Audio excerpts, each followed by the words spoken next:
Le mercato bat son plein en Ligue 1, il ne reste qu'un mois pour que les clubs finalisent les petites arrivées qui permettront de passer un step et nous on va les aider avec une recrue idéale par club de Ligue 1, partie 2, juste après le générique.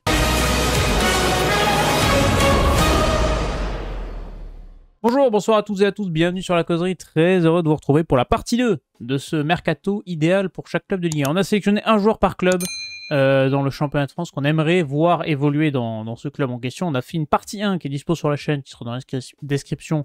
On a fait tous les promus plus les 6 derniers clubs du dernier championnat de Ligue 1. Et alors on va s'attaquer à la première partie de tableau, les compétitions européennes, les clubs avec un peu plus de budget, sauf l'Olympique Lyonnais.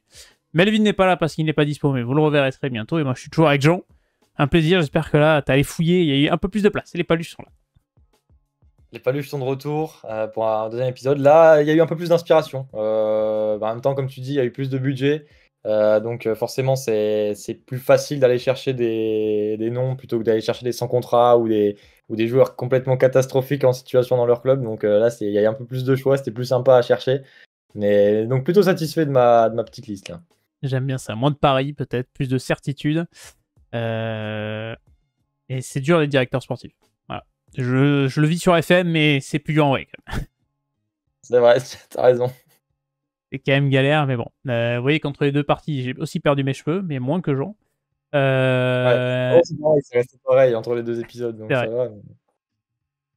Et on est parti du coup, attaquons directement, parce qu'on a quand même 9 clubs à traiter, et donc on va pouvoir se régaler, se délecter des noms qui vont pouvoir continuer notre petite liste tranquillou. Alors je désactive cet overlay qui est dégueulasse, et je vous active le bon, qui est celui de Transfer Market pour les clubs. Voilà, comme ça vous avez un beau visuel.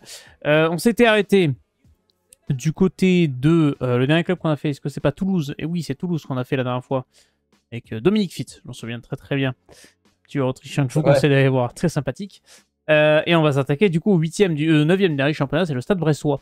Stade Brestois qui, mine de rien, quand tu regardes l'effectif là, il y a eu une interview d'Eric Roy hier qui disait que Brest subit un peu le mercato, c'est compliqué, il n'y a pas beaucoup de moyens, il y a des joueurs qui sont partis, pas beaucoup qui sont arrivés, mais c'est comme ça. Même si c'était pas fini, mais c'est vrai qu'il galère un peu à Brest. Et quand je vois le mercato brestois, on confirme l'arrivée de Ludovic Ajor, qu'on prend en prêt Junior Dias tranquillement, mais c'est surtout la perte de Marco Bizot qu'il faut compenser parce que à Brest, il n'y a plus de gardien. Là. C'était un excellent gardien qui a tenu la baraque à Brest pendant les saisons où il était là. Donc directement, moi je me lance, je suis parti sur Yvon Mvogo qui était libre. Voilà, je suis pas allé chercher bien loin, c'était pas très compliqué. J'imagine que tu as la même piste. Exactement, exactement. Voilà. Le premier, on n'a pas fait dans le je pense. Voilà. C'est logique, il est libre, il sort d'une bonne aventure à Lorient, c'est un gardien qui connaît très très bien la Ligue 1. Alors est-ce qu'il a envie d'aller en Ligue 1 ou tenter à l'étranger? Est-ce qu'il a envie d'être à Brest? Peut-être qu'il y a des exigences salariales un peu plus haut, je ne sais pas, mais c'est un joueur libre, donc pour Brest c'est un moindre coût, et puis ça permet d'aller chercher un gardien qui est compétitif. Ouais. Exactement, et puis j'ai bien travaillé sur ce coup-là, et j'ai vu une interview de lui avant qu'il quitte Lorient, où il disait justement qu'il aimait beaucoup la région et même que sa famille était très bien là, qu'il s'était très bien intégré. Donc bon, c'est pas le même coin, c'est pas parce que c'est la Bretagne que c'est la même chose, mais tu bouges sans bouger non plus à perpète. Donc s'il est vraiment bien, s'il était vraiment sincère dans ce qu'il disait, finalement ça peut être sympa aussi pour lui, juste même extra sportivement. Donc je pense que ça peut être un bon coup à tenter. Donc puis en plus il est vraiment dans les petits papiers. J'ai vu des articles il y a plusieurs jours, plusieurs semaines, je sais pas comment ça a avancé depuis, mais apparemment il était vraiment dans les petits papiers de Brest. Donc c'est en plus vraiment crédible dans la vraie vie, donc ça peut être intéressant. C'est un Breton qui vous parle. Donc là, côté la Bretagne, ça vous gagne, et là, vous avez, l'expert. Là, on n'a pas vu. On n'a pas vu sur cette chaîne. On essaie d'occuper un peu tous les coins de France, et on a la Bretagne. Donc ça fait plaisir, on salue tous les Bretons. Dites-nous, supporters brestois, si ça vous intéresse, l'arrivée d'Yvon Mvogo, qui n'a pas fait sa meilleure saison l'an passé en Ligue 2 non plus avec Lorient, mais qui reste quand même sur une saison de Ligue 1 assez solide. Peut-être un peu de démotivation aussi l'an passé parce qu'il devait partir déjà l'été dernier. Mais au moins il est libre et sans contrat. Bon, c'était rapide pour Brest parce qu'on avait le même nom. On va pouvoir passer au Racing Club de Lens. Et là, peut-être qu'on aura des noms différents pour les 100 et or qui tournent la page Will Steele qui était resté qu'une saison. Arrivée de Pierre Sage, départ de plusieurs éléments. Arrivée de Robin Risser, excellent gardien qui était du côté du Red Star, si je dis pas de bêtises, parce qu'il était prêté par Strasbourg, il me semble.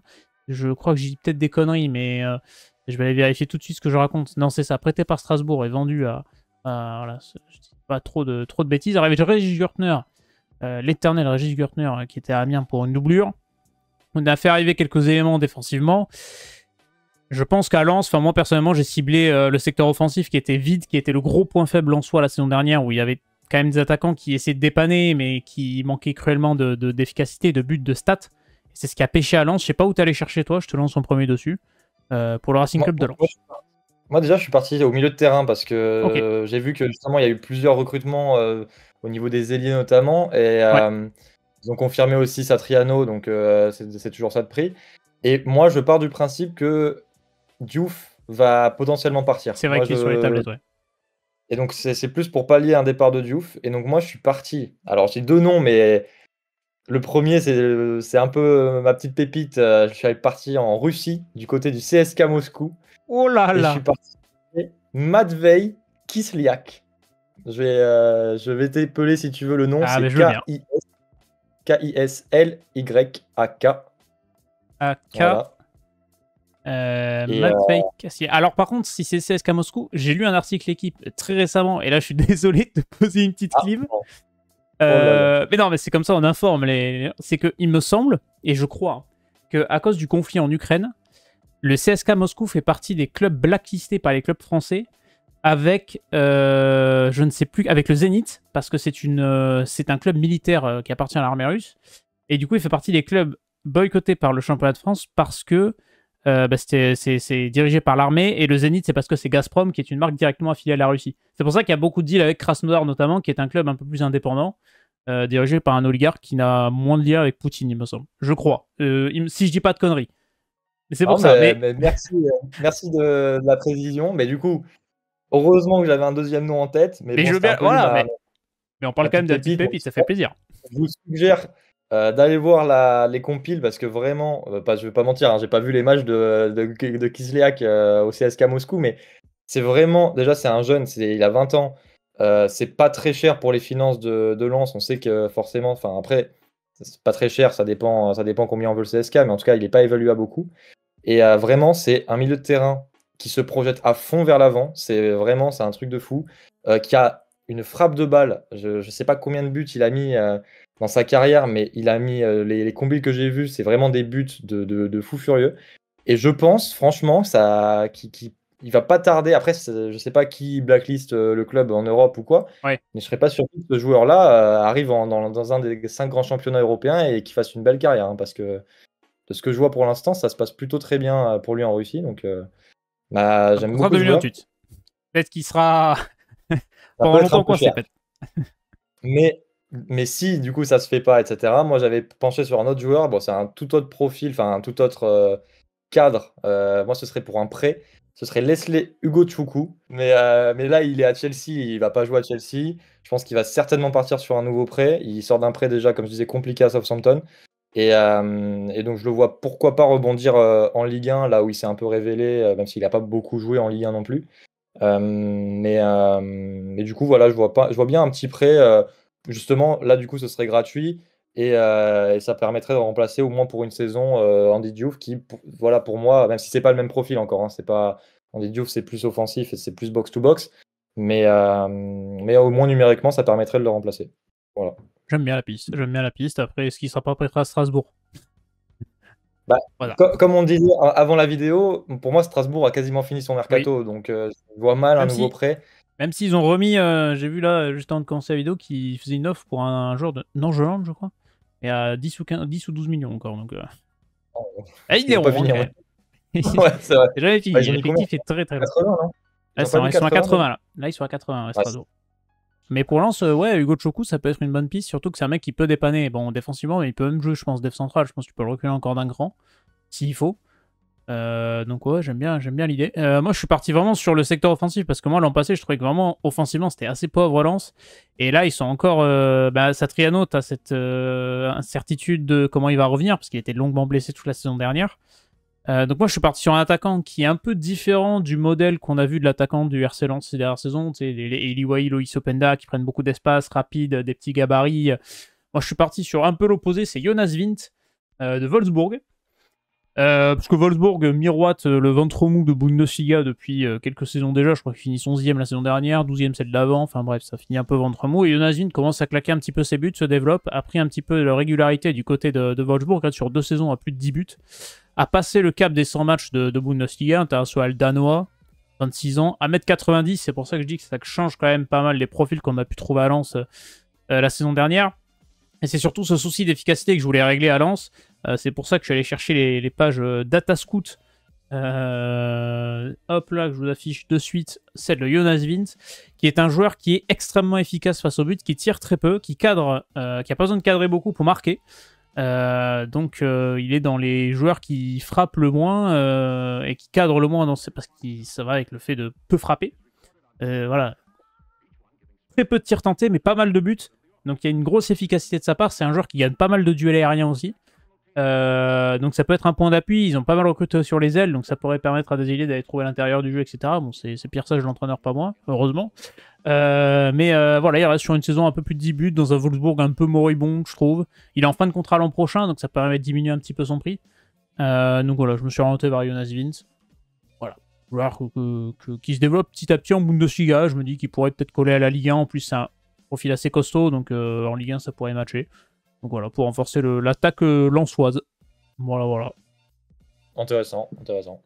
Et ben voilà pour le RC Lens, et ben on va pouvoir enchaîner tranquillement. Après le RC Lens, et ben c'est Strasbourg. On parlait de Strasbourg, et ben enchaîner sur le Racing Club de Strasbourg. Club qui... ça y est, on attaque les clubs européens qui disputera la Conference League l'an passé. C'est le club où j'ai le plus galéré parce que c'est vraiment le club qui a...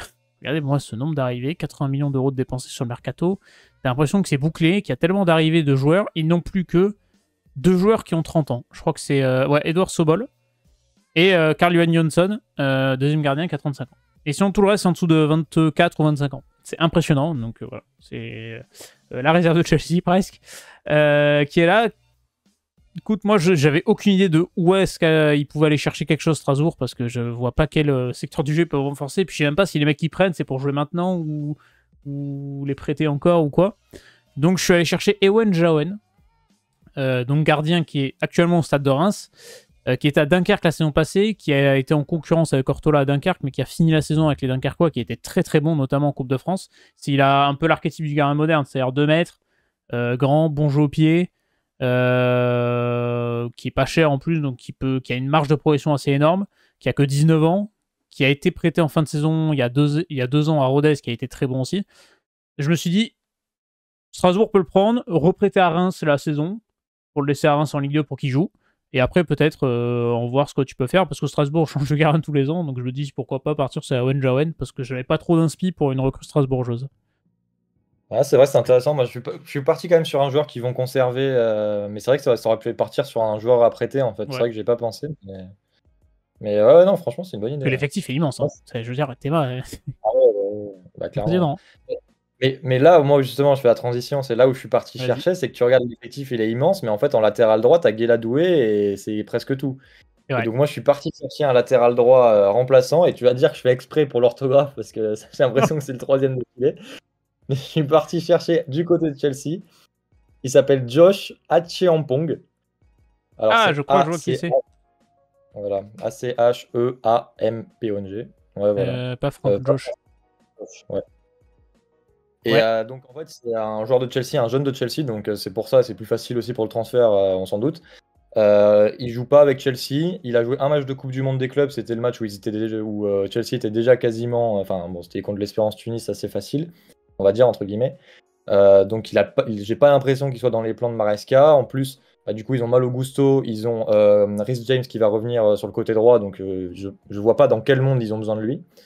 Et comme je dis, à Strasbourg, Guéladoué, il est un peu seul au monde. Et non seulement la saison risque d'être plus longue avec la Coupe d'Europe, mais en plus, il aura certainement la CAN avec la Côte d'Ivoire. Donc je pense que doubler ce poste, à moindre, même si bon, Chelsea, on l'a dit, ils ont de l'argent visiblement. Là, au moins, ce serait gratuit vu que ce serait un prêt, peut-être un prêt avec option d'achat potentiellement, mais voilà. Et donc, j'imagine, en tout cas, une doublure à ce poste de latéral droit pour Guéladoué. C'est une très très bonne idée, je trouve. Ça reste dans la vibe jeune joueur à fort potentiel qu'il faut prêter à Strasbourg pour le faire jouer. C'est bien ciblé, moi j'aime bien. J'aime bien le profil. Et après, Là, c'est pas trop sur le niveau parce que comme il n'a pas joué, on le connaît pas, je le connais pas trop, mais c'est plus dans le profil, je me dis Oui. ça pourrait coller, quoi. Et puis c'est vrai que sur ce truc de la CAN plus la Coupe d'Europe, c'est vrai que tu te dis les mecs ont quand même environ 14 000 joueurs par poste, mais ils ont qu'un arrière droit. C'est ouais, ben je sais pas. Mais je suis hâte de voir ce que va donner Strasbourg avec Rossinor parce que les exigences vont être un peu plus hautes cette saison. On fera la tier list Ligue 1 pour la saison la semaine prochaine. Voilà, vous aurez droit à la petite tier list Ligue 1. Comme chaque saison, et on se plantera lamentablement comme chaque saison, mais ça nous fait plaisir. Passons au club suivant, et là, eh ben, c'est l'Olympique Lyonnais. Alors là, c'est le mercato à l'économie, puisque Lyon, bah, je pense que vous avez suivi la situation cet été, ou alors vous étiez dans une grotte, mais Lyon n'a pas beaucoup d'argent pour recruter. En plus, il y a le cas Matt Turner qui ne pourra pas annuler le transfert, donc il y a 8 millions qui vont sortir des caisses pour Matt Turner à cause de John Textor et une petite carabistouille, si je peux me permettre, de l'américain, prêté aux États-Unis immédiatement, donc je ne sais pas. Pour l'instant, deux recrues, Alfonso Moreira du Sporting Portugal 2 millions et Robin Kluivert pour quasiment 4 millions d'euros. L'Olympique lyonnais va devoir recruter, va vouloir être malin. C'est là où on va voir la qualité de la cellule de recrutement de Lyon. Sur quoi tu es parti pour l'Olympique lyonnais? Moi, je suis parti en Italie. Je suis parti du côté de l'Udinese. Et je suis parti sur un... Bon, là, ça va par rapport aux autres, mais encore un petit joueur au nom sympa. Je suis parti sur Jesper Karlström. Ok. Ah, mais ça va rappeler des bons souvenirs au Lyonnais, ça. Karlström. Ah oui, bah oui, c'est vrai, exactement. Mais donc, c'est un joueur expérimenté, 30 ans, 4 millions d'euros évalués. Et il sort d'une saison, l'Udinese sort d'une très belle saison, dont il a été le titulaire. Tu peux aller voir, il a joué tous les matchs, etc. C'est peut-être justement ce que je me dis, peut-être qu'il va pas être forcément sur le marché des transferts, même si la raison pour laquelle j'ai choisi, c'est parce qu'il a un contrat jusqu'en 2026 qui pourrait permettre de le... Il y a une petite option. Voilà. Il y a une petite option, mais une petite offre sympa de l'Olympique Lyonnais, même s'il n'y a pas beaucoup d'argent, ça pourrait le faire réfléchir et faire réfléchir l'Udinese. Et donc, moi, je me dis qu'au milieu de terrain, ça va être intéressant parce qu'ils vont certainement vouloir se débarrasser de Mangala, Tessman et Matic. Donc, ça va faire beaucoup de trous parce qu'offensivement, je pense qu'ils vont garder Mikotadze, enfin, ils vont tout faire pour, etc. Donc, moi, je vois plutôt une recrue au milieu de terrain et c'est pour ça que Karlström, je me dis, c'est à moindre coût, c'est expérimenté. Ça sort d'une grosse saison au niveau fiabilité avec l'Udinese. Donc, je me dis, ça peut être intéressant pour l'Olympique Lyonnais. Ben attends, on va même, si tu veux, aller plus loin pour Karlström. Je vais aller sur Data Scout. Et puis, on va aller voir un petit peu les points forts et points faibles du joueur. Comme ça, au moins, ça peut nous permettre d'avancer un petit peu. Hop, Jesper Karlström, je vous affiche tout de suite ça à l'écran. Tac, la page Data Scout. Pouf. Joueur qui va vers l'avant. Un gros pourcentage de passes progressives, donc ça c'est intéressant. Et comme ça, regardez, hop, on peut avoir ses points forts, réussit la majorité de ses passes, joue vers l'avant, commet peu de fautes, touche peu de ballons, réussit beaucoup de dribbles, je vais arriver. Marque peu, 4 peu de tirs, du déchet sur les passes en profondeur, dispute peu de duels aériens. Bah, tu peux compenser avec des mecs à côté, mais c'est un bon joueur de ballon, quoi. Ça peut être intéressant pour Fonseca qui aime avoir le ballon. C'est ça, et puis surtout que je me dis que sur les défauts là, que note Data Scout, le seul qui est vraiment préjudiciable, c'est qu'il gagne pas beaucoup de duels aériens. Enfin, dispute peu de duels aériens, mais pour les autres, en vrai, c'est plutôt un profil défensif. Donc le fait qu'il marque peu et qu'il cadre peu de tirs, j'ai envie de dire, c'est pas forcément très grave, quoi. Enfin, c'est toi qui regardes la Serie A. J'aime bien le profil. Mais ça me plaît. Ça me plaît. De toute façon, la cellule de recrutement lyonnaise va être jugée sur ce genre de profil parce qu'il va falloir être malin sur les recrutements. Moi, au départ, je voulais amener un gardien. Donc j'avais pensé à Matej Kovar. Sauf que hier, il était prêté au PSV Eindhoven. Donc raté. Gardien du Bayer Leverkusen. Très très bon gardien. Assez moderne. Que j'ai découvert grâce à Football Manager. Et du coup, je suis regardé un petit peu derrière. Et après, je me suis souvenu d'une chose. C'est que l'Olympique Lyonnais a une clause avec Manchester City. Pour, par rapport au transfert de Ryan Cherki, d'aller chercher des joueurs libres. Et là, je me suis identifié deux profils. Claudio Echeverri au milieu de terrain. Forcément. Le jeune argentin. Et la nouvelle recrue pépite que tout le monde a joué quand tout le monde connaît grâce à Football Manager, Zver Asset-Nipan, a été un petit peu évoqué quand il a été transféré à Chelsea. Pep Guardiola souhaite absolument le prêter pour qu'il ait du temps de jeu. Il n'a que 18 ans, il a été transféré pour une douzaine de millions d'euros en provenance de Rosenborg. Et je me dis pourquoi pas pour Lyon d'avoir ce genre de profil. Alors est-ce que c'est peut-être pas un peu tendre pour la Ligue 1? Peut-être. Mais je me suis dit aller chercher un milieu créatif qui aime avoir le ballon, qui joue au foot. Un prêt qui est inclus dans le transfert de Ryan Cherki, donc ça ne coûterait rien à l'Olympique Lyonnais. Alors peut-être que tu as plus de garantie en prenant Echeverry, qui a peut-être un peu plus de bouteilles, entre guillemets. Mais ce genre de profil-là, aller chercher. Echeverry, j'ai l'impression que c'est un profil, même s'il est jeune, qui est plus Oui. expérimenté. Est-ce qu'il viserait pas plus haut, lui, personnellement, que l'Olympique Lyonnais? Je me dis après d'un an, je sais pas. Je me dis, t'as la Coupe d'Europe pour lui et tout, ça peut être sympa, quoi. Mais oui, je sais pas. Ça peut être un beau projet. Mais moi, j'aime beaucoup Zverev, c'est pas mal, ça. Ouais, Zverev 7 Nippon, ça peut être sympathique. Et puis, on aime bien les joueurs scandinaves, ça nous fait plaisir. Ils dominent le marché depuis pas mal de temps. Donc, ça fait plaisir. Passons à un club suivant, c'est le LOSC. C'est Lille, qui est 5e du championnat, qui disputera l'Europa League l'an prochain. Lille qui a bien avancé sur son mercato, qui a subi quand même pas mal de départs. Il y a Lucas Chevalier qui doit encore partir. Il faut trouver un autre gardien. Ils ont dit que de toute façon, tant qu'il n'aurait pas un autre gardien remplaçant, Lucas Chevalier ne partirait pas. C'est dommage, en tant que Guingampais, tu aurais pu penser qu'il pouvait compter sur Marco Elcaillard, mais... Malheureusement, non, mais bon, faut s'y attendre. Hein. Mais après, un retour de Marco Elcaillard à Guingamp, pourquoi pas. Ils ont pris un gardien, Guingamp, non? Ils ont pris Ortola de Dunkerque. C'est ça, il me semble. Si je dis pas de bêtises. Ils ont pris Nathan Ngoy du côté du LOSC en provenance du Standard de Liège. Il y a voilà, des jeunes joueurs qui sont arrivés, un autre joueur de Rosenborg, Brolom. Olivier Giroud qui est revenu, le comeback d'Olivier Giroud en Ligue 1, pour l'expérience, pour Bruno Genesio. Et pour le LOSC, moi j'avais identifié le poste de latéral parce que tu as perdu Gudmundsson et que tu l'as pas vraiment remplacé. Donc je suis allé chercher aux Pays-Bas un international marocain. Alors il a laissé sélection sous Faïd. Depuis, il n'a plus été sélectionné. C'est Sofiane El Karouani, que j'aime beaucoup avec Utrecht, qui sort d'une très très bonne saison avec Utrecht aux Pays-Bas, qui a été un peu, alors, je sais pas si l'équipe surprise, mais en tout cas Utrecht a fait une excellente saison du côté de l'Eredivisie. C'est l'un des atouts majeurs de cette équipe-là. Fin de contrat en 2026, donc pareil, à un an de la fin de son contrat, si tu as le LOSC qui joue la Coupe d'Europe, l'appelle, est-ce qu'il pourrait pas se dire qu'on pourrait essayer de le lâcher? Je ne comprends toujours pas pourquoi Walid Regragui, notamment cette saison, ne l'a toujours pas appelé avec le Maroc.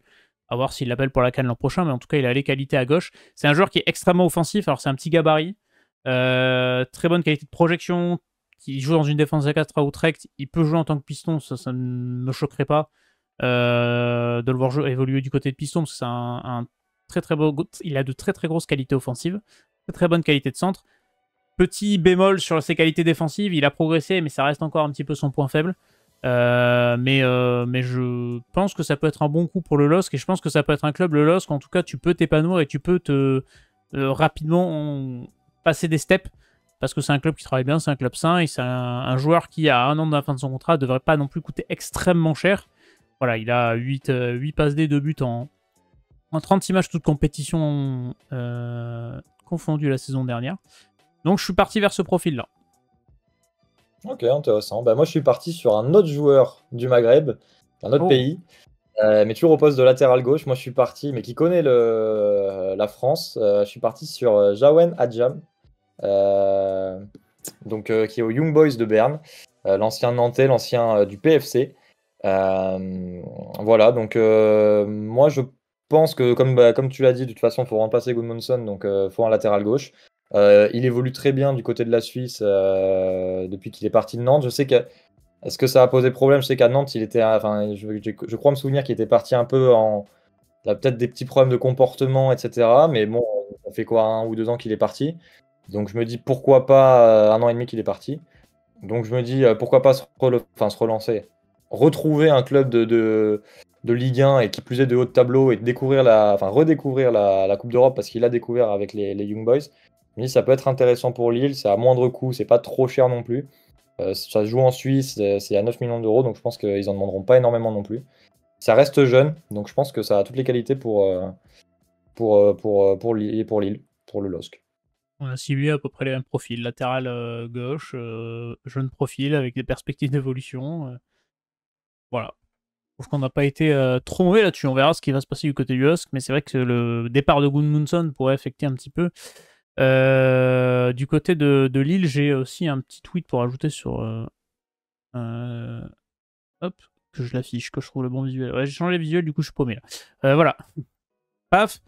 Pour vous montrer, voilà, grosse qualité offensive, défensivement c'est un peu plus compliqué. C'est les analyses FB Bref, donc pour Sofiane El Karouani, donc à voir aussi s'il peut progresser là-dessus, mais je pense que Bruno Genesio est l'un des bons coachs pour progresser là-dessus en tout cas. Du côté de Lille, passons à l'OGC Nice, premier qualifié pour la Ligue des Champions, enfin dernier qualifié pour la Ligue des Champions, qui aura un barrage contre le Benfica. Qu'est-ce que tu nous as déniché pour l'OGC Nice, qui, je fais un petit point mercato après Ivan Diouf à Reims, après le départ de Marcin Bulka, a fait arriver quelques jeunes joueurs, notamment le Kojo Pera Okpong de Ghanéen qui arrive de Finlande ou de Suède, il me semble, je ne sais plus lequel des deux, j'ai un trou.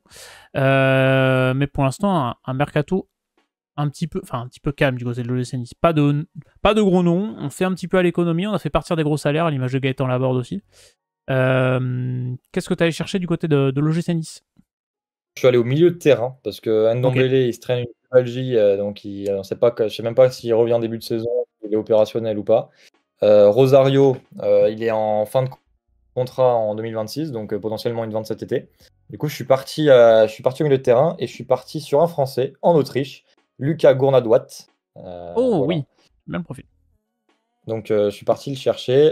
Il sort d'un prêt à la AS Roma qui s'est pas bien passé. Il n'a pas beaucoup joué à la AS Roma. Donc je pense que même s'il est prometteur, c'est un international espoir.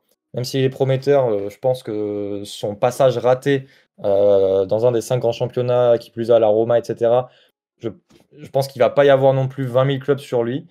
Pourtant, il est prometteur. Et donc, je pense que Nice peut aller le chercher. Il n'est pas hors de prix non plus. Nice, ils ont montré qu'ils avaient mis, je crois qu'ils ont mis une dizaine de millions d'euros ou 10-15 millions sur ce mercato. Donc, ils ont un peu d'argent. Ils pourraient se permettre, si potentiellement ils vendent 19 Rosario millions. d'ailleurs. Voilà, 19 millions. S'ils vendent Rosario, ils pourraient se permettre, je pense, d'aller peut-être chercher un autre joueur supplémentaire. Et donc, je pense que voilà, pour renforcer le milieu de terrain, le profil de Gournadoise, ça peut être intéressant. En plus, il est jeune, donc potentiellement, dans leur stratégie justement de vente après à terme, ça peut récolter potentiellement s'il réussit bien à se montrer, en plus en Coupe d'Europe. Un joueur qui a montré de belles choses du côté de Saint-Etienne en jeune, donc c'est intéressant. C'est un profil qui a longtemps été suivi à l'étranger avant de choisir du côté de Salzbourg sa future destination. Moi, je suis parti sur la défense centrale pour renforcer parce que Ndachimier est pété, c'est pété un peu partout. Dante, on est sur sa dernière saison. Comment physiquement il va pouvoir encaisser la Ligue 1 plus la Coupe d'Europe à plus de 40 ans? Je sais pas trop. Donc je suis allé chercher un profil. Il a déjà joué en Ligue 1. Il a déjà joué au Girondin de Bordeaux. Et je suis parti sur Anel Amelodic de Sheffield United, qui était longtemps un bon prospect du football bosniaque, qui est né du côté de Malmö, qui s'est développé en Suède, et qui sort d'une saison de Championship du côté de Sheffield, qui avait fait une première saison en Première Ligue, la fois où Sheffield était monté et redescendu tout de suite, plutôt bonne, qui stagne un petit peu. Je me dis 26 ans, peut-être qu'il aura envie de goûter à autre chose que la deuxième division anglaise. Après, ça peut faire cher, que ce soit au niveau du salaire ou au niveau du prix. Donc c'est vrai que je me suis peut-être un peu enflammé au vu de la situation du football français, mais je me dis Nice a pas mal dégraissé. Il est en fin de contrat l'an prochain, Anel Amelodic. C'est un défenseur qui est grand, qui est rugueux, qui mouille le maillot, qui sait marquer sur coup de pied arrêté, parce qu'il a marqué pas le but sur coup de pied arrêté. Donc je me dis ça peut être un renfort intéressant pour l'OGC Nice, en tout cas dans un premier temps peut-être dans la rotation, et puis après s'imposer petit à petit. Voilà, c'est un profil qui connaît la Ligue 1, qui même à Bordeaux dans une défense très moribonde, la saison 21-22 en Ligue 1, je peux vous dire qu'on en a chié. Il était quand même sorti du lot, c'est dire, quand tu sors du lot quand tu prends 93 buts dans la saison, c'est quand même un petit truc. Donc je suis parti sur ce profil-là, mais voilà, je pense que c'est peut-être un peu cher pour Nice. Après en fonction si tu vends, pourquoi pas. Voilà. Pour l'OGC Nice. Et bien enchaînons, il nous reste 3 clubs. Il nous reste l'AS Monaco tout d'abord. Après, on enchaînera sur l'Olympique de Marseille. L'AS Monaco, je le trouve juste ici. C'est peut-être un des mercatos les plus hypants sur le papier, parce que quand tu nous ramènes Ansu Fati et Paul Pogba, même si c'est très incertain, ça donne quand même envie de regarder, quoi, tu vois. Ah bah c'est sûr que ça donne envie. C'est très... Moi, plutôt que hypant, je dirais curieux quand même. Bref, c'est plus de la curiosité, tu vois. Parce que pour moi, de la hype, c'est vraiment... T'attends quelque chose. Moi, j'attends pas forcément quelque chose, tu vois. C'est vrai, c'est vrai. Si c'est terre mouillé, je suis pas surpris, quoi. Donc c'est sympa, mais oui, après, ils font un mercato curieux, quoi. Curieux. Il manque un gardien. Exact. C'est le gros débat. C'est le débat du gardien, et ça fait beaucoup d'années à Monaco qu'il manque un portier qui leur coûte beaucoup de points chaque saison. Je pense que c'est ça que tu as ciblé.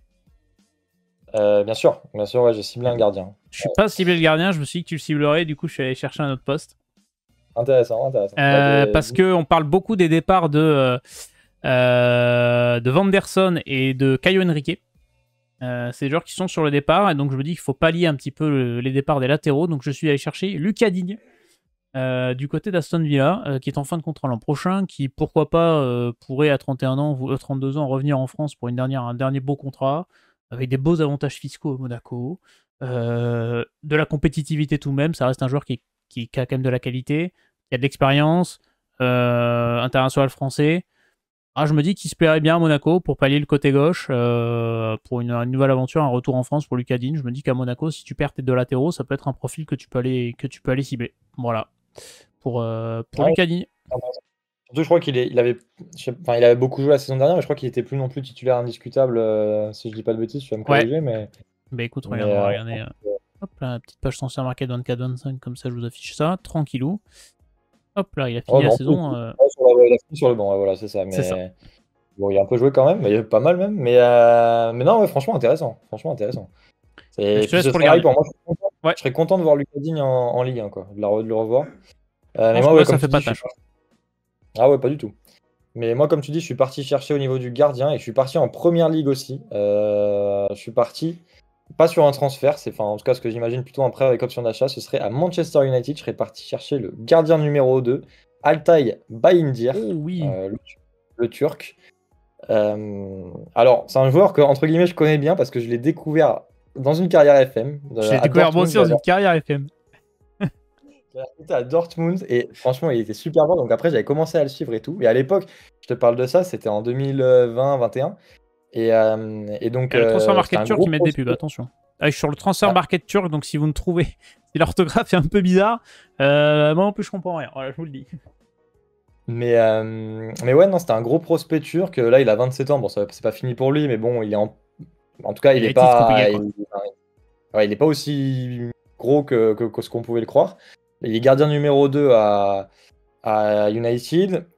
Là, Onana, je sais pas s'il va partir, mais il est blessé. Et Amorim m'a dit qu'il voulait un nouveau gardien. Donc, potentiellement, il va se retrouver 3e dans la hiérarchie. Donc, je sais pas trop ce que ça va donner pour lui. Donc, un départ, ce serait pas inenvisageable. Au vu de ses émoluments, est-ce que lui a envie de partir aussi? Donc, c'est pour ça que j'envisage plutôt un prêt pour qu'il joue et avec une option d'achat. Et je me dis que Monaco, bah, ça peut être bien parce qu'ils ont besoin d'un gardien et je pense que c'est un profil qui peut aller, quoi, pour relancer un gardien, même pour relancer tout court, parce qu'en fait, comme tu l'as dit, ils font un mercato de relance, quoi. Ils relancent Ansu Fati, ils relancent Paul Pogba, bah, pourquoi pas relancer Altay Bayindir. Donc franchement, moi je pense que c'est un profil qui peut aller, qui, s'il y a une option d'achat, pourrait ne pas être trop cher. Et si c'est un prêt, justement, bah, le salaire pourrait ne pas être pris en charge complètement par Monaco. Et si c'était le cas, je pense qu'ils ont quand même les fonds parce que ça reste Monaco. Donc pour moi, ça peut être intéressant. Ça peut être une bonne cible. Qui ciblait Lucas Radecki, je sais pas si ça va se faire. Le vétéran portier du Bayer Leverkusen. Là, tu vas chercher un gardien un peu plus jeune, c'est aussi intéressant. À voir ce qui va se faire du côté de l'AS Monaco. Il nous reste 2 clubs à passer au crible. C'est l'Olympique de Marseille tout d'abord, avant le Paris Saint-Germain champion en titre. L'Olympique de Marseille qui a un mercato pour le coup qui, moi, me hype. Plutôt pas mal avec les arrivées de Facundo Medina, l'option d'achat levée de Pierre-Emile Højbjerg, les arrivées libres d'Angel Gomez et Tiji Egan Riley, l'option d'achat levée pour Jonathan Rowe, l'arrivée libre de Pierre-Emerick Aubameyang. On parle aussi d'un défenseur central, ça discute du côté de Marseille. Quel poste as-tu ciblé? 2 Herbie compatibles, je l'espère. Pour je pense qu'il y a 2 Herbie compatibles. Moi, je suis allé chercher du côté du latéral gauche, du piston gauche, parce que ils ont pas, pour l'instant, ils n'ont pas remplacé Quentin Merlin. Et donc, moi, je suis parti du côté gauche. Je suis parti du côté du Bayern Munich, chercher un Raphaël Guerreiro, qui connaît la France, qui connaît la Ligue 1, il est portugais, mais il est franco-portugais. Donc ça peut... longtemps à Lorient, quoi. Exactement, mais même il est français, hein, il a la nationalité sportive. Il est né au Blanc-Ménil. Voilà. Et donc, moi, je pense que ça peut être... Il est en fin de contrat l'an prochain. Donc, s'il remplit pas, j'imagine que peut-être le Bayern va essayer d'en tirer un petit billet. Il a beaucoup joué la saison dernière. Il a joué toute la Coupe du Monde des clubs, etc. Il a beaucoup joué la saison dernière parce que Davis avait beaucoup de blessures, etc. Mais je pense que ça peut... que justement, il a joué au Bayern et ça peut apporter cette expérience qui manque peut-être encore à l'Olympique de Marseille. Et je pense qu'il est De Zerbi compatible. Moi, c'est un piston parce qu'il a beaucoup joué en tant que piston. Il a joué beaucoup en tant que piston, que ce soit à Dortmund ou au Bayern. Et donc, je Il pense peut que ça jouer peut être partout. très intéressant. Et puis, il peut jouer partout. Il peut vraiment jouer partout. Hein. Il peut jouer au Ouais. Et milieu, donc, il peut jouer un cran plus haut. Ouais. tu vas choper un mec champion d'Europe avec le Bayern, champion d'Europe avec le Portugal, parce que je crois qu'il est là en 2016. Enfin, qui a une grosse expérience de la Ligue des Champions, des expériences internationales, qui est très bon, qui joue dans un des meilleurs clubs du monde, qui n'est pas juste sur le banc. Et donc, je pense que ça peut être vraiment un profil très intéressant, d'autant plus de passer de Quentin Merlin à Rafael Guerreiro, je pense que ça peut être vraiment un bon step. Après, à voir au niveau du salaire, parce que je pense que ça va vite monter, mais ça peut, s'ils ont les moyens de le faire, je pense qu'il faut qu'ils aillent dessus. C'est une très bonne cible, j'aime beaucoup l'idée de Rafael Guerreiro. En plus, ouais, un joueur d'expérience qui. Je sais pas quelle va être sa position du côté du Bayern, j'ai l'impression qu'il comptait pas trop sur lui, puis finalement il a pas mal joué comme tu l'as dit. À voir, mais à voir si le Bayern compte encore dessus. Mais c'est vrai que ça peut être une bonne touche pour Marseille et pour remplacer ce couloir gauche. Il y avait des noms qui ont été évoqués. J'avais parlé d'Evan Ndika, moi, parce qu'il avait été évoqué. Après, est-ce que je me dis vraiment, est-ce que ça peut rentrer dans la fibre de Zerbi? Est-ce que c'est l'Aroma, je crois, était un peu gourmand aussi dessus au niveau du prix. Il y a la CAN, donc est-ce que tu vas laisser ton joueur partir avec la Côte d'Ivoire pour défendre son titre du côté du Maroc pour la Coupe d'Afrique des Nations? Donc il y a ça aussi. Donc je suis parti sur une rumeur qui m'a hypé, c'était Joël Ordonez, joueur du défenseur central du FC Bruges, qui est un excellent défenseur central et excellent prospect équatorien. Je me dis que ça peut vraiment être pour le coup De Zerbi compatible, joueur qui a encore une marge de progression, qui est très solide, qui a montré de très belles choses avec Bruges la saison dernière. Le seul souci, c'est que Bruges, sur ce mercato-là, c'est pas que pour Ordonez, mais c'est pour d'autres joueurs aussi, extrêmement gourmand avec les prix. Là, ça fait un ou deux joueurs qui essaient de négocier un départ de Bruges et ils ont l'air la main assez lourde sur le transfert. Donc je me demande comment ils peuvent en demander, sachant qu'en plus il est courtisé également par des clubs de première ligue. Donc Marseille, alors a quand même des arguments, hein, l'Olympique de Marseille pour la preuve, ils ont réussi à faire Pacquiao devant Leeds. Donc ils ont quand même des arguments à avancer. Et je me dis que ça peut être un très très bon renfort. J'aimerais que Marseille prenne ce défenseur central en plus. Je pense que c'est, en tout cas sur le secteur défensif, là où il y a les besoins les plus importants pour terminer ce mercato qui est déjà quand même assez beau du côté de Marseille. Voilà pour l'Olympique de Marseille et Joël Ordonez. Et bien terminons avec le Paris Saint-Germain, champion d'Europe en titre, qui est assez calme sur ce mercato finalement, mine de rien, le PSG. Qui tranquillement a enregistré l'arrivée d'un gardien de but, Renato Marine, je sais pas comment ça se prononce, de l'AS Roma, jeune gardien de 19 ans. Il y a le cas Donnarumma qui cristallise un petit peu tous les regards. Et surtout, on essaie de dégraisser. Les Nordi Mukiele, Carlos Soler, Renato Sanchez, Marco Asensio. Voilà, il y a des joueurs qui doivent partir. Je sais pas où tu allé cibler, parce que j'ai pas l'impression qu'ils veulent trop bouger l'effectif. Est-ce que tu en as réellement besoin finalement de bouger cet effectif-là? Est-ce que tu allé trouver pour le Paris Saint-Germain? Moi, j'ai deux joueurs et j'avais pas trop réussi à choisir lequel parce que c'est deux postes différents. Le premier que je suis allé chercher, c'est au poste de numéro 9. Enfin, c'est pas vraiment un numéro 9, mais tu vas me comprendre. C'est Christopher Nkunku. J'imagine un rapatriement du côté du PSG après Leipzig et Chelsea. Parce qu'il est indésirable à Chelsea, donc il va sûrement partir. Et je pense que ils vont essayer, comme tu l'as dit, Paris va essayer de dégraisser. Il y a Colomoni qui est quasiment sûr va partir. Et je pense que s'ils ont une belle offre pour Ramos, Ramos partira. Et donc pour remplacer Ramos qui n'est pas Luis Enrique compatible, voilà, ça rentre pas, c'est pas le même style. Il n'est pas mauvais hein, en soi, mais je pense que au niveau du style de jeu, ça concorde pas. Je pense que Nkunku, ça pourrait très bien concorder. Et il pourrait arriver avec une ambition de passer titulaire, pas forcément, en tout cas d'avoir beaucoup de minutes à engranger pour la Coupe du Monde 2026. Et de l'autre côté, en fait, tu sais que c'est pas non plus, tu le recrutes pas en tant que titulaire. Donc, t'as pas la pression non plus de te dire que tu vas te casser les dents sur lui parce que tu as un Dembélé en numéro 9 qui est très très performant. Donc, ça peut être intéressant. Et j'imagine que Nkunku serait pas fermé à un retour à Paris. Moi, de toute façon, je me dis, vu le virage qui est en train de prendre le PSG, qui a pris le PSG depuis un an, 2 ans, je pense qu'il y a beaucoup de joueurs qui pourraient vouloir avoir envie de venir à Paris. Donc voilà. Très bien. Et c'est quoi le deuxième nom avec lequel tu as hésité? Et le deuxième nom, c'est en fait, c'est plus là, bah, pareil, c'est un joueur de complément encore, c'est au milieu de terrain. Moi, j'ai hésité avec Sandro Tonali, Ok. qui pareil, est un peu annoncé. J'ai vu quelques rumeurs annoncées un peu sur le départ, des envies de départ du côté de Newcastle. Après, lui, c'est particulier. Tu as tous ces problèmes de paris sportifs. C'est revenu en cours de saison. Est-ce qu'il va pas reprendre une suspension? T'es pas à l'abri de ça. Euh, donc c'est particulier. Est-ce que mentalement aussi il va gérer? Enfin, lui, en fait, Et si plus tu le recrutes, d'incertitude, pour moi, ouais. il y a beaucoup d'incertitudes et pour moi, c'est pour ça que je ne l'ai pas mis en numéro 1. C'est parce que si tu le recrutes, c'est vraiment un joueur de complément.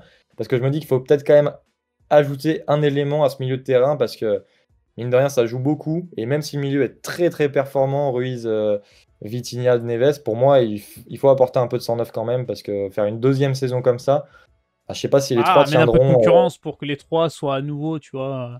Je me dis, ça peut être pas mal Exactement. aussi. Mais là, qui ont Ouais. été assez exceptionnels l'an passé. Moi, je suis parti en défense centrale pour préparer l'après Marquinhos. Ok. Parce que c'est potentiellement sa dernière saison avec le PSG, voire l'une de ses dernières, on ne sait pas encore. S'il va aller jusqu'à plus loin. Et je me dis que ça peut être un bon complément avec William Pacho. Je pense que les deux peuvent être associés. C'est un joueur qui connaît la région parisienne, qui est sur le départ cet été dans son club. C'est monsieur Ibrahima Konaté. Ouais. Voilà, Ibrahima Konaté qui est en fin de contrat l'année prochaine avec Liverpool. Liverpool ne veut pas connaître un Trent Alexander-Arnold bis et donc souhaite s'en séparer cet été. Il y a plusieurs joueurs dessus, enfin clubs dessus, pardon. Et je me dis que Konaté à Paris, ça pourrait matcher. C'est un joueur qui a énormément de courses progressives avec le ballon. Je pense que vous l'avez tous vu à Liverpool. C'est quelqu'un qui porte beaucoup pour faire avancer le jeu, qui porte beaucoup le ballon, qui va se projeter. Et qui se retrouve un petit peu dans ce niveau relance au niveau de Marquinhos. Tu vois, je trouve que c'est un peu comparable. Et c'est un peu différent avec Pacho. C'est pas du tout les mêmes joueurs. Hop, je vous ai pris la comparaison avec William Pacho.